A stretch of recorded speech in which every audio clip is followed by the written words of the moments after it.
ये स्क्वायर है तो इसका एरिया 25 हो जाएगा अगर स्क्वायर है तो। This call is now being recorded. अगर ये स्क्वायर नहीं है ना, क्योंकि अपने को ये बोला है कि एबीसीडी एक रेक्टेंगल है जिसकी लेंथ 8 और 6 है। अपन इसका डायरेक्ट यूज करेंगे एग्जाम में, पर अभी तो अपने को प्रूव तो करना पड़ेगा ना। अभी समझने के लिए अपन कर रहे हैं कि ये एबीसीडी पीक्यूआरएस एक रोम्बस बनता है। क्या बनता है? पीक्यूआरएस एक रोम्बस प्रूव होता है। ये रोम्बस बनेगा अंदर, स्क्वायर नहीं बनेगा, रोम्बस प्रूव करना है इसको। मतलब the line joining the midpoints of the sides of the consecutive sides of a rectangle, rectangle के midpoints को ज्वाइन करने पे जो फिगर बनता है वो फिगर क्या बनता है? एक रोम्बस बनता है। और इसको पहले प्रूव कर दूं मैं, क्वेश्चन भी हो गया अपना साथ में। तो कैसे प्रूव करें? रोम्बस प्रूव करने के लिए क्या करेंगे? देखो ये पैरेललोग्राम तो है ही, पीक्यू आर एस इज, हाँ सर पीक्यू 5 कैसे है? पाइथागोरस है ना। ओ सर ठीक है। हाँ, इतनी सी चीज समझ में नहीं आ रही। पाइथागोरस थ्योरम लगा दी ना। ये 3 और ये 4 है, 90 डिग्री रेक्टेंगल है तो यस सर। हाँ, तो ये 5 हो गया साइड। लेकिन अभी मुझे क्या करना है? अगर ये स्क्वायर है तो 25 लिखूंगा, और अगर स्क्वायर नहीं है तो फिर क्या होगा? रोम्बस होगा। और पैरेललोग्राम तो है ही, रोम्बस भी पैरेललोग्राम है, स्क्वायर भी पैरेललोग्राम है, रेक्टेंगल भी पैरेललोग्राम है, सभी पैरेललोग्राम है ना। ये तो इट इज आल्सो पैरेललोग्राम। तो P Q R is a parallelogram, mid point theorem से कर दिया है ना, अर्लियर प्रूव्ड। वो नहीं करूंगा मैं, पहले 3-4 क्वेश्चन में कर तो लिया है। कौन कौन से क्वेश्चन करे थे वो बताओ, इससे पहले वाले नंबर बताओ। सर रोम्बस वाला है सर, बाहर रोम्बस है। हाँ, सर जैसे एबीसीडी रोम्बस है और अंदर पैरेललोग्राम प्रूव कर दिया। अरे कोई सा भी हो, क्वाड्रिलेटरल हो, किसी भी क्वाड्रिलेटरल के मिड पॉइंट्स को ज्वाइन करने पे हमेशा पैरेललोग्राम बनता है। ये पढ़ा दिया मैंने, क्वाड्रिलेटरल में भी पढ़ा है। देखो क्वेश्चन नंबर कौन सा आएगा आज, ये बताओ आप। Sir sir 28। 28। हाँ, ये क्वेश्चन नंबर 28 हो गया। ठीक है, तो क्वेश्चन नंबर 25 टू 27 में ये चीज मैंने करा दी आपको। 25, 26, 27 या 24 भी कराया आपको। देखो सर उस दिन की क्लास मैंने अटेंड नहीं करी थी। अरे तो मिड पॉइंट्स को ज्वाइन करने वाले 2 दिन पढ़ाया मैंने। क्वाड्रिलेटरल के मिड पॉइंट्स को ज्वाइन करने वाली लाइन थर्ड साइड के पैरेलल और उसके हाफ होती है, तो ये पैरेललोग्राम होता है। ऐसे नहीं बताया ना, ये ज्वाइन कर दो। Yes sir. Yes sir. P और क्यू मिड पॉइंट यस से सर बताया था। इसके पैरेलल और इसके हाफ, ये भी इसके पैरेलल और इसके हाफ है, तो P Q R S parallelogram बन गया। ये तो सबको आता है करना। ये भी नहीं करना आता तो तुम तो फिर बहुत ही ज्यादा, मतलब क्या कहें, बहुत ही वीक बच्चे हो गए फिर। कि अगर आपको ये पता इतना, तो मिड पॉइंट को ज्वाइन करना, तो इसके पैरेलल और इसके हाफ, मिड पॉइंट को ज्वाइन करना पैरेलल और हाफ, देयरफॉर दोनों इक्वल और पैरेलल में पैरेललोग्राम। अरे 3-4 क्वेश्चन ऊपर कराए कि नहीं, बोलो। Yes sir. तो यस सर करंट किया। तो पी क्यू आर एस एक पैरेललोग्राम हो गया। क्या ये पैरेललोग्राम रोम्बस है, क्या ये रेक्टेंगल है, क्या ये स्क्वायर है, अभी देखना है आपको। अब ये भी इधर 3 है, ये भी इधर 5 है, तो ये भी 5 हो गया, ये भी 5, ये भी 5। तो साइड्स तो सब 5-5-5-5 है, लेकिन जरूरी थोड़ी स्क्वायर हो।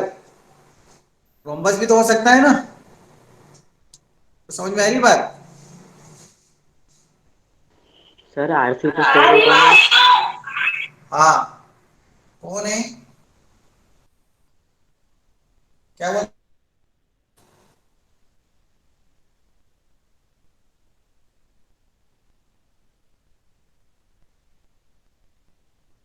ये वाला एंगल 90 डिग्री नहीं है। रोम्बस कैसे प्रूव करेंगे? सर अगर सर 90 अगर डिग्री 90 नहीं डिग्री होगी तो 90 डिग्री नहीं हो, नहीं हो। ये सर कैसे? अगर सर अगर डायगोनल 90 डायगोनल डिग्री 90 के डिग्री बाइसेक्ट को करेगी बाइसेक्ट तो। करेगी तो हाँ, ये दोनों इक्वल है, ये दोनों भी इक्वल है, ये दोनों ट्रायंगल तो कॉन्क्रीट होंगे।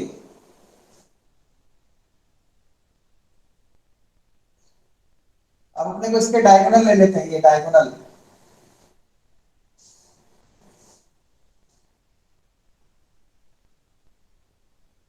क्या ये वाला एंगल 90 डिग्री का प्रूव कर सकते हैं?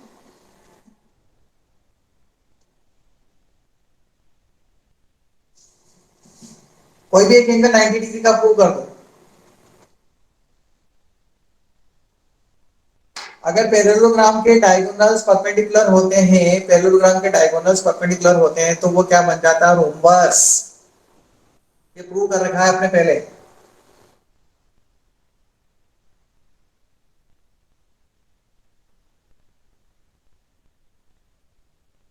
प्रूव करो।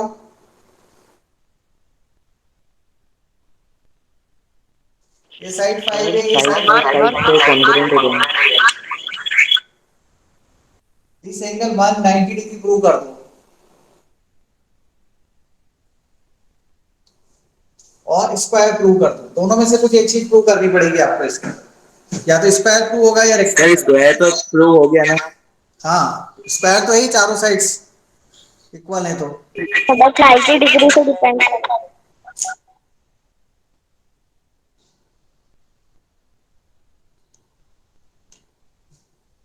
Every rhombus is not a square. हर रोम्बस स्क्वायर थोड़ी होता है, और हर स्क्वायर रोम्बस नहीं होता।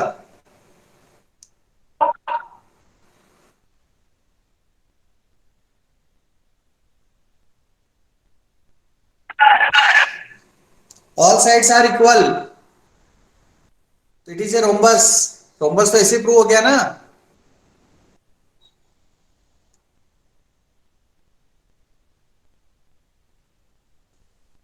सर बस स्क्वायर भी हो सकता है। क्या? सर स्क्वायर भी हो सकता है। स्क्वायर नहीं है ना, रोम्बस है। स्क्वायर के लिए क्या प्रूव करना पड़ेगा आपको? This angle is of not 90 degree. ये 90 डिग्री नहीं है। अगर सर कौन सा? पैरेललोग्राम की टू एडजेसेंट साइड्स इक्वल हो जाती है तो वो पहले क्या बनता है? Rhombus.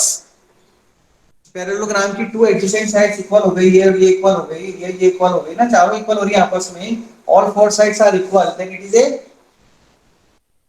Rhombus. Rhombus. So PQR is a parallelogram since PQ equal to QR equal to RS equal to SP.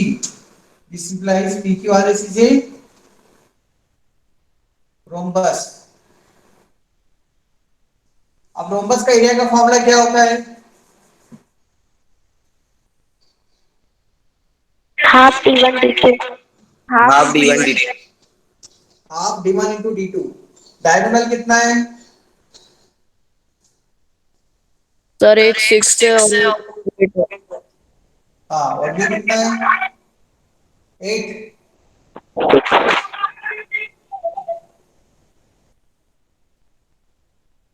Sir S cube 8 है और P आ रहा है तो 6 है।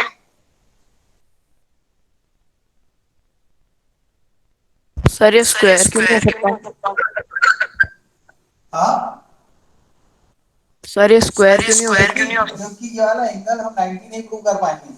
ये वाला एंगल प्रूव करके देखो आप, 2 और 3 90 नहीं आएगा, 2 प्लस 3। एंगल 190 प्रूव कर सकते हैं। क्या 90 प्रूव हो रहा है क्या एंगल 1? सर एरिया आ गया 24। ये 90 डिग्री है। यहाँ देखो, ये 90 डिग्री है। और ये दोनों ट्रायंगल कैसे हैं? कौन से? ये दोनों कॉन्ग्रुएंट है। तो ये वाला एंगल इसके इक्वल हो जाएगा।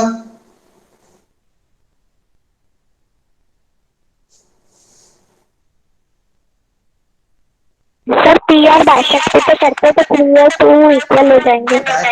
ये बाइसेक्ट करते हैं तो ये दोनों इक्वल हो जाएंगे। मतलब ये D1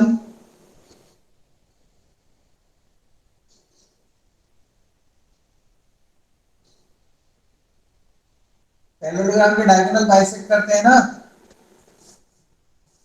यस सर।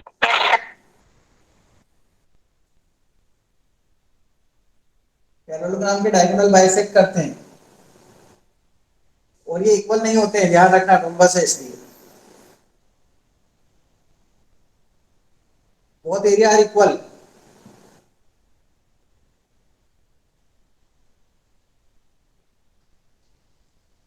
2 प्लस 3 90 हो जाएगा क्या? x Yes, plus sir. x plus 2 plus 3 180. x plus angle 2 plus angle 3 equal to 180 तो लिख सकते हैं। ये दोनों ट्रायंगल कॉन्ग्रुएंट हैं। तो 2 प्लस 3, यस सर।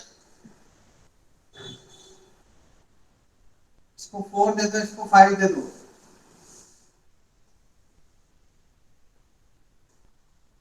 लेकिन ये प्रूव नहीं होगा ना इसमें।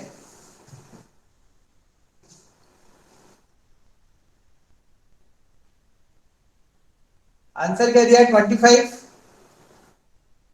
सर स्क्वायर का तो 25 और रोम्बस का 24। हाँ।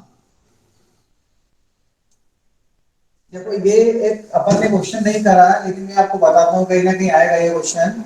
ये रेक्टेंगल होता है ना, तो ये और ये अपन ज्वाइन करते हैं ना, तो ये साइड इसके पैरेलल होती है, ये साइड इसके पैरेलल होती है, ये पैरेलल होते हैं। ज्वाइन करने पे तो वो पैरेललोग्राम बनेगा ही, पर ये जो होते हैं ना, ये जो अंदर डायगोनल आते हैं ना इसके,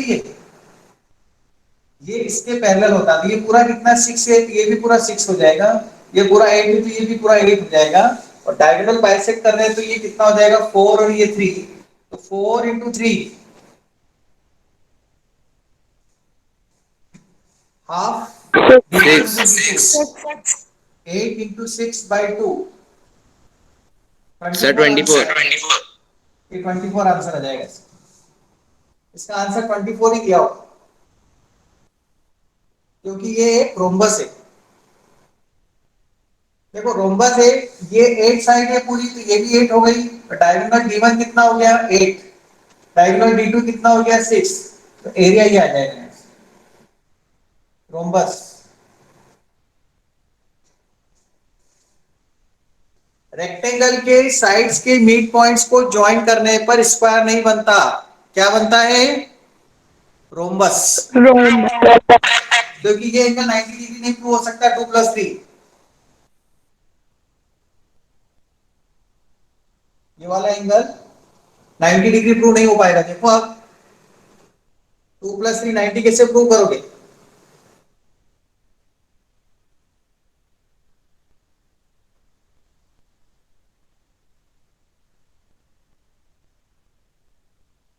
टू इक्वल टू 4 लिख सकता हूं, और 3 इक्वल टू 5 लिख सकता हूं।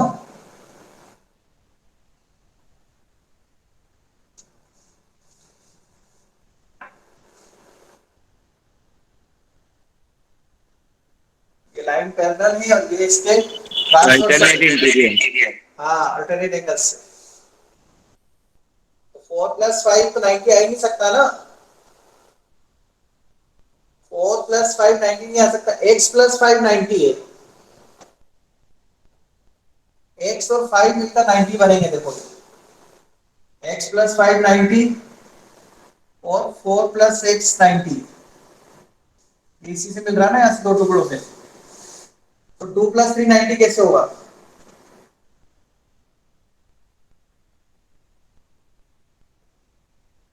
So this angle 2 plus 3 is not 90 degree. और ये एंगल 90 डिग्री कैसे प्रूव करेंगे? 1, चलो ये बता दो आप, 1 कैसे 90 प्रूव करेंगे? क्या 1 को 90 प्रूव कर सकते हैं हम?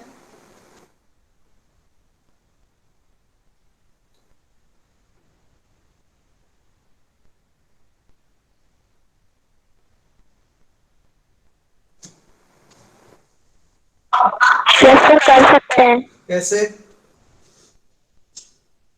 सर सी क्यू और 1 का जो पॉइंट है वो ओ ले लेंगे, और फिर सी क्यू ओ और एडजेसेंट एंगल से 180 हो जाएगा। और 1 और ये दोनों इक्वल होंगे तो फिर 180 अपॉन 2 हो जाएगा, तो 192 हो जाएगा। ये वाला एंगल इस वाले एंगल के इक्वल है क्या? क्या ये रेक्टेंगल है? हाँ ये 90 Yes, sir. है। Yes sir. हो गया। बस ऐसे बोल दो ना, ये छोटा रेक्टेंगल तो बन रहा है अंदर। यस सर अपोजिट से हो बस जाएगा। ये रेक्टेंगल, ये 190 हो गया। अगर 190 हो गया मतलब डायगोनल कैसे हो गया? परपेंडिकुलर हो गया रोम्बस के। पैरेललोग्राम के डायगोनल परपेंडिकुलर होते हैं तो वो रोम्बस होता है। ठीक है। सर तो इसका आंसर रोम्बस ही है। हाँ आंसर ही आएगा, आंसर तो मैंने बता दिया 24 ही आएगा आंसर। क्या दे रखा है उसमें? सर स्क्वायर बता रखा है इसमें तो। क्या आंसर? सर कपलिंग जो है ना म्यूट कर रहा है। कौन? सर कपलिंग है। पृथ्वी जी, खुद को कुछ समझ में नहीं आता और कोई बच्चे डाउट पूछ रहे हैं तो तुम उसको म्यूट कर रहे हो। पृथ्वी जी,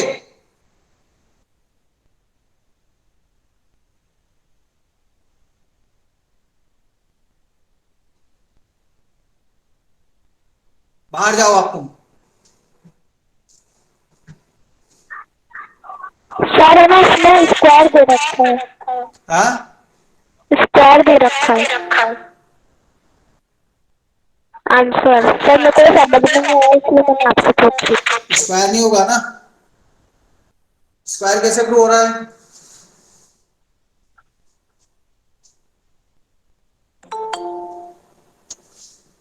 पैरेललोग्राम के डायगोनल्स को ज्वाइन करने पे क्या बनता है? सॉरी पैरेललोग्राम नहीं, क्या रेक्टेंगल के मिड पॉइंट्स को ज्वाइन करने पे क्या बनता है? स्क्वायर बनता है या रोम्बस बनता है। देखो ये तो क्वेश्चन भी है अपने पास, देखो मैं पढ़ता हूं, एनसीईआरटी की बुक में दे रखा है ABCD is a rectangle, PQR is the midpoints of the side AB, BC, CD and DA respectively, show that the quadrilateral PQRS is a rhombus। PQRS rhombus है।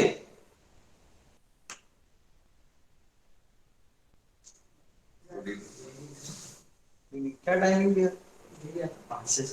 अच्छा डीपी, मुझे लगा आंसर शीट दिखाना है। नहीं,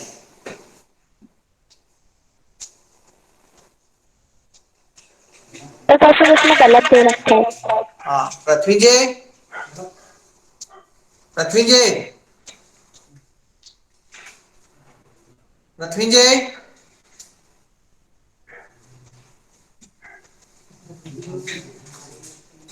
हमारी जगह वो कॉर्नर पर वहां जाके बैठ जाओ।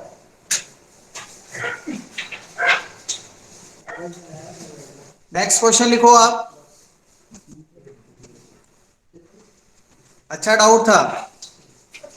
शो दैट द क्वाड्रिलेटरल, वहां कहां जा रहे हो? बाकी इधर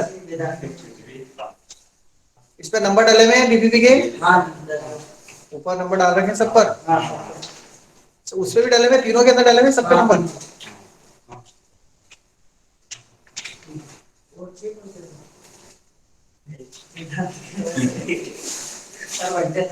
बर्थडे, हैप्पी बर्थडे, खुश रहो।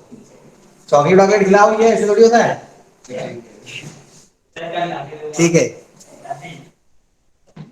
Show that the quadrilateral formed by joining the midpoints,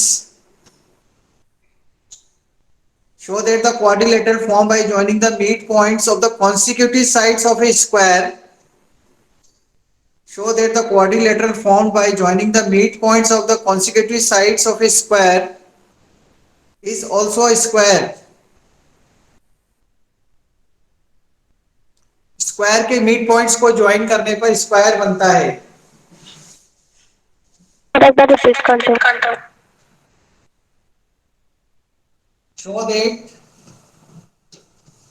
Show that the quadrilateral formed by joining the midpoints of the consecutive sides of a square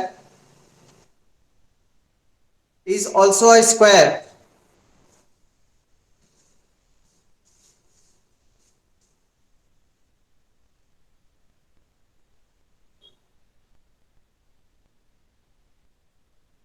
sir हाँ, सर ये रेक्टेंगल के diagonal जो को angle bisector भी अपने के किसके? Rectangle के डायगोनल एंगल बाइसेक्टर। हाँ ये दोनों इक्वल है ना, ये दोनों अगर कॉम्बिनेट प्रूव हो रहे हो तो। नहीं हो रहे प्रूव, ये कॉम्बिनेट कैसे प्रूव होंगे बताओ? ये साइड और ये साइड इक्वल है।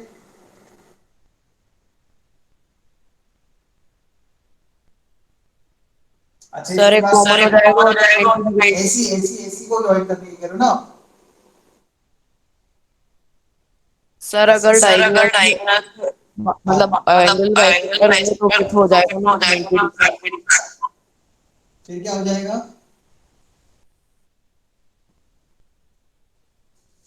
देखो मेरी बात सुनो, ये वाला एंगल 2 + 3 अगर 90 प्रूव होता है तो ये स्क्वायर बनेगा। क्या ये प्रूव कर पा रहे हो? 2 + 3 90।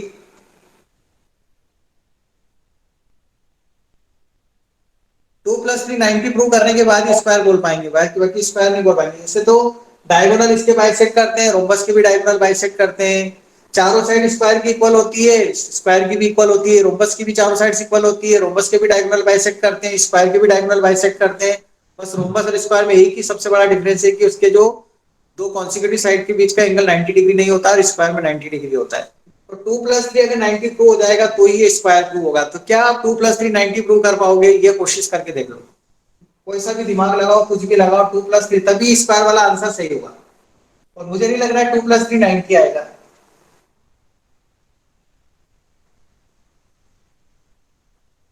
तो 3 और x तो हो सकता है, बट 3 और 2 नहीं हो सकता। यस। अगर 3 + 2 90 डिग्री प्रूव हो जाए,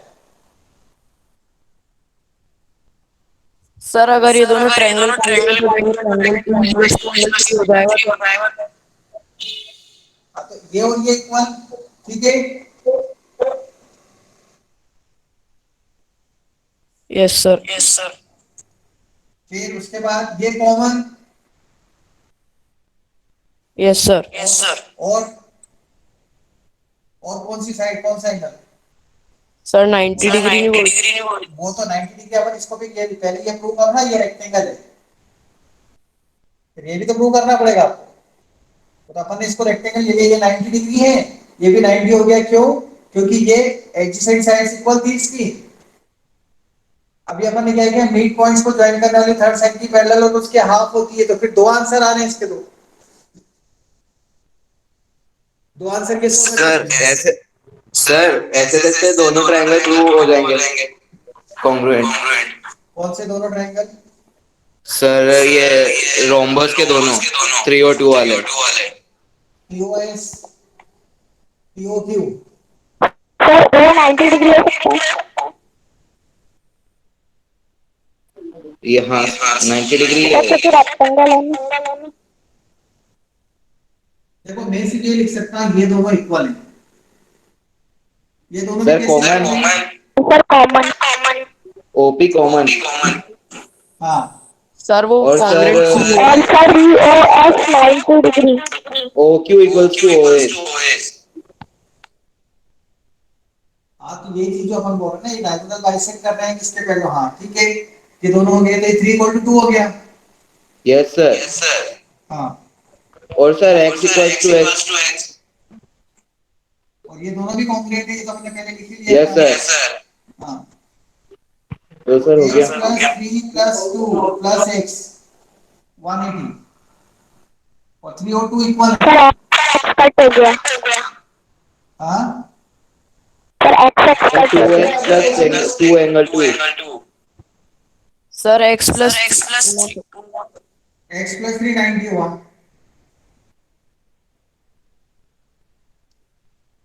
x + 3 90 हुआ, 2 + x भी 90 हुआ, लेकिन 3 + 2 90 कैसे होगा?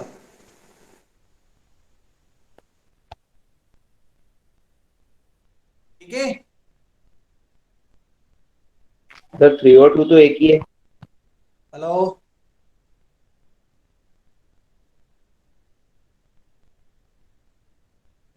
हेलो बोलो। सर नहीं हो सकता। हाँ, 2 + 3 90 कहाँ होगा?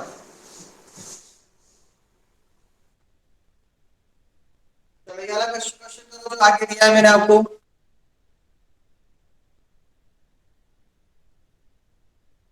सर यस सर, ऐसे ही हो जाएगा सर। x सर सारी साइड्स इक्वल है तो सर पाइथागोरस थ्योरम से सारी साइड्स इक्वल हो जाएगी अंदर की हाँ, पैरेललोग्राम की। तो सारी साइड तो कब की इक्वल बता दी ना मैंने, ये तो मैंने बोल दिया, रोम्बस तो है ही।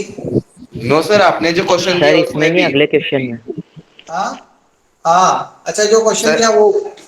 यस सर, उसमें ऐसे ही हो जाएगा। हाँ वो तो इजी है ना, स्क्वायर प्रूव हो रहा है ना उसके अंदर। सर बस उसमें वैल्यूज नहीं दे रखी थी सर, x मान लिया साइड को एक, तो सर उससे कर दिया। अरे उसमें क्या है, AC और BD परपेंडिकुलर हैं, AC और BD परपेंडिकुलर है उसके अंदर, क्यों? क्योंकि स्क्वायर के डायगोनल परपेंडिकुलर होते हैं, इसलिए वो 90 डिग्री आ रहा है। देखो जो क्वेश्चन अपना है ना अभी जो मैंने दिया उसमें क्या दिया आपको, quadrilateral form by joining the mid points.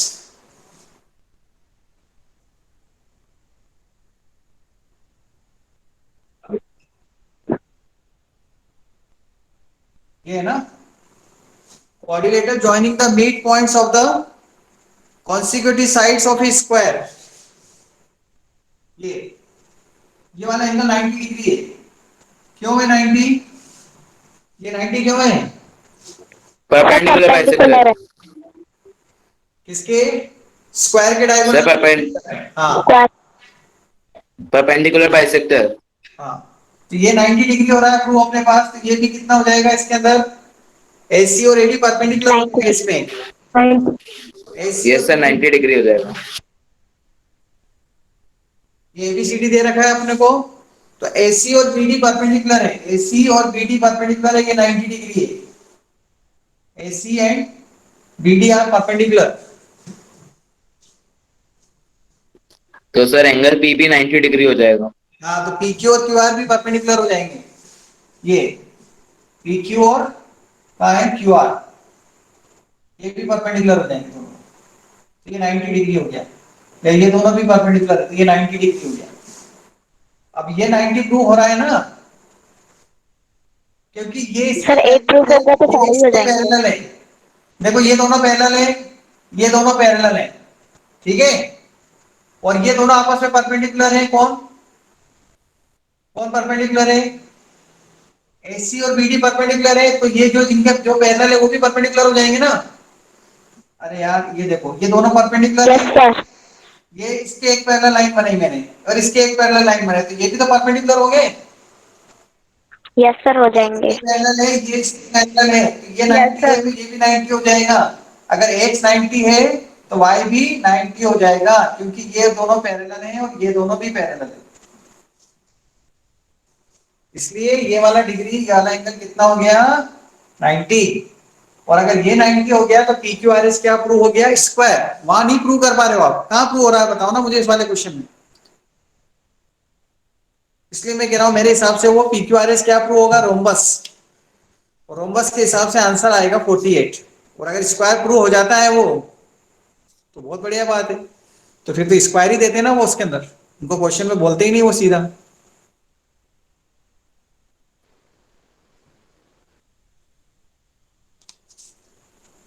Sir अगर उसमें भी ऐसे डायगोनल्स बनते तो वो भी स्क्वायर प्रूफ हो जाता। हाँ, और वो स्क्वायर नहीं दे रखा है ना, वो तो अपने को क्या दे रखा यस है? सर बट है नहीं। रेक्टेंगल दे रखा है। अरे रेक्टेंगल के डायगोनल भी तो परपेंडिकुलर होते हैं, पर वो यस सर पैरेलल, लिखते हैं। पर उसमें वो पैरेलल नहीं है ना।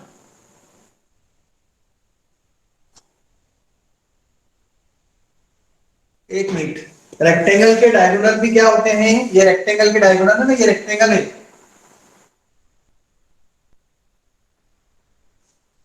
अब ये रेक्टेंगल है ना, यस सर। ये परपेंडिकुलर है, ये 90 डिग्री होते हैं चारों, और हमने ये तो बनाया। सर ये भी 90 हो सकता है ना। हाँ वही तो कह रहा हूं, ये PQRS क्या हो गया? स्क्वायर। PQRS, PQRS का अपना रोबस प्रूव कर दिया था। Yes sir. हाँ, अब यस सर। ये किसके पैरेलल है? इसके पैरेलल है। जैसे अपन ने बताया ना, ये और ये पैरेलल है, ये और ये पैरेलल है, यस सर।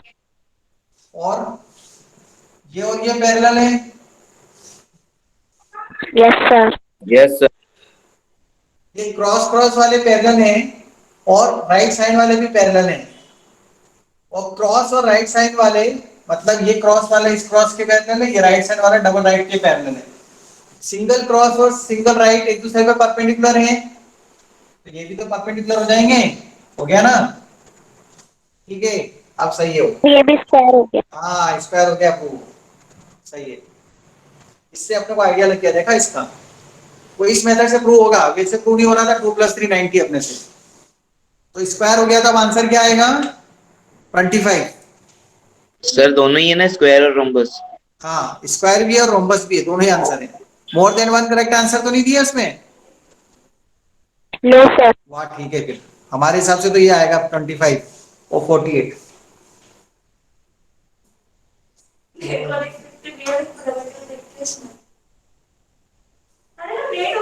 तो ऐसा थोड़ी होता, मेरा काम पूरा रुका हुआ, तुमने मुझे बुला में 4 साढ़े 4 बजे तक आऊंगी। नहीं, 4 साढ़े 4 क्लास आऊंगी। हाँ जाओगी? हाँ तुमने तो बोला 2 बजे जा रही हूँ मैं, ऐसा नहीं, 2 तो बजे फिर कैसे? हमने केक बनाना स्टार्ट किया। ओह, मैंने मानसी को मैसेज कर दिया क्या? बर्थडे। हम लेडीज में हो गए, फिर शांति की गाड़ी में पड़ी थी, फिर वो 7:30 बजे आया, फिर हमसे बातें नहीं लगा, फिर पता नहीं चला।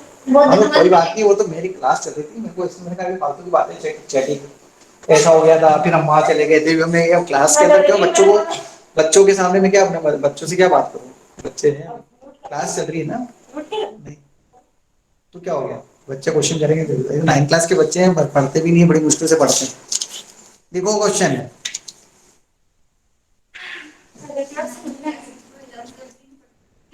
हाँ हाँ बैठो सही, गरिमा बैठ जाओ। चलो मास्क लगा लेते हैं, next time. Next question note करेंगे। Yes sir. Yes sir. Prove that the line segment joining the midpoints, ये बच्चे आए हैं पुराने चॉकलेट लेकर मेरे लिए, आपको खानी है?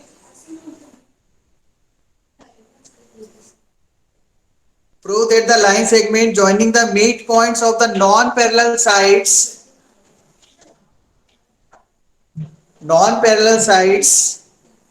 of a trapezium, non-parallel sides of a trapezium is parallel to each other.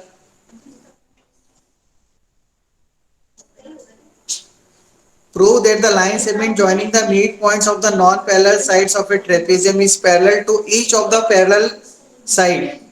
Each of the parallel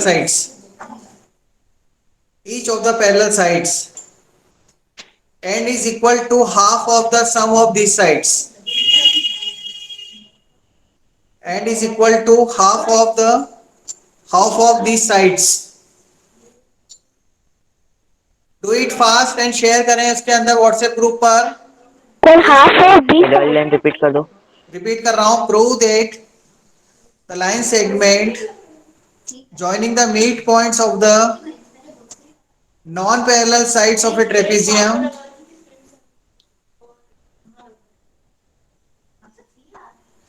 is parallel to each of the parallel sides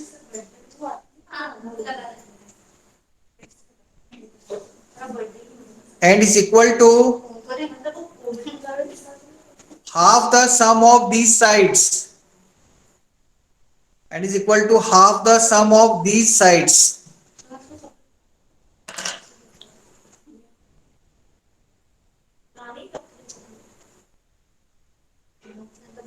ठीक है, लीव द मीटिंग, और जो सबसे पहले सॉल्व करेगा उसको व्हाट्सएप ग्रुप पे share कर देगा। Do it fast.